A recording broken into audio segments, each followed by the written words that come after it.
Le silence n'était brisé que par le craquement du bois humide sous nos pieds et le murmure des pins qui semblaient pleurer eux aussi. Le cercueil repose au centre de la verrière, baigné d'une lumière froide qui filtre à travers les grandes vitres. Chaque reflet danse sur le satin blanc. Elle est là, la petite princesse, immobile, parfaite, trop parfaite. Autour d'elle, des visages figés, ravagés. Le milliardaire William Harrow ne bouge pas. Il serre les poings. Ses yeux rougis n'ont plus de larmes. Et puis, un petit pas. Des sandales déchirées raclent le sol. Un garçon à la peau sombre. Pas plus de 8 ans. Il a les yeux trop calmes pour son âge. Il s'approche sans être invité. Tout le monde le regarde comme une anomalie. Et il lâche d'une voix claire. Votre fille est vivante. Les battements de cœur s'arrêtent, littéralement. Et c'est là que tout a commencé à s'effondrer. Personne ne savait d'où il venait.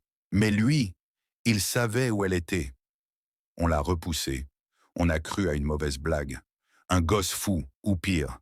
Un voleur venu gâcher le dernier adieu. Mais il n'a pas fui.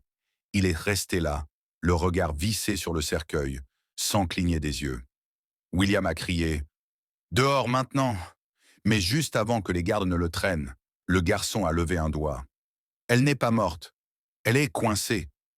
Le mot résonne comme un écho dans la pièce. Coincée? Où ça? Comment? La lumière se met à vaciller. Une ampoule claque. Un froid étrange envahit la salle. Et dans un coin, quelqu'un jure avoir entendu un petit rire. Et si c'était vrai? Il ne voyait pas les morts. Il les entendait supplier. Ils l'ont laissé parler. Pas par foi, mais par peur. Assis au pied du cercueil, le garçon a fermé les yeux. Elle ne voulait pas aller dans la lumière, dit-il doucement, parce qu'elle pensait que personne ne l'attendait de l'autre côté.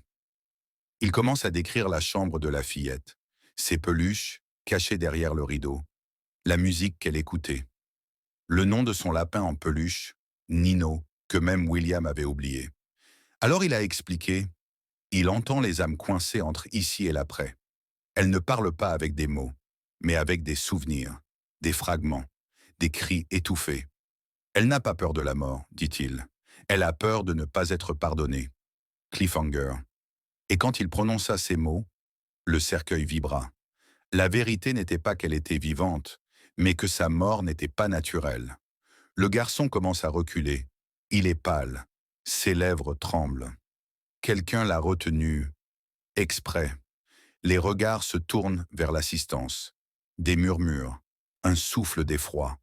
Il pointe du doigt un homme au fond de la salle, le conseiller personnel de William, l'homme en bleu, toujours calme. C'est lui. Il a scellé son esprit dans le monde des limbes, pour vous punir. William tombe à genoux. L'homme en bleu recule. Il sourit. Un sourire qui n'a rien d'humain. Il ne voulait pas la mort de l'enfant. Il voulait le cœur brisé du père. Une malédiction ancienne. Un pacte avec une entité oubliée.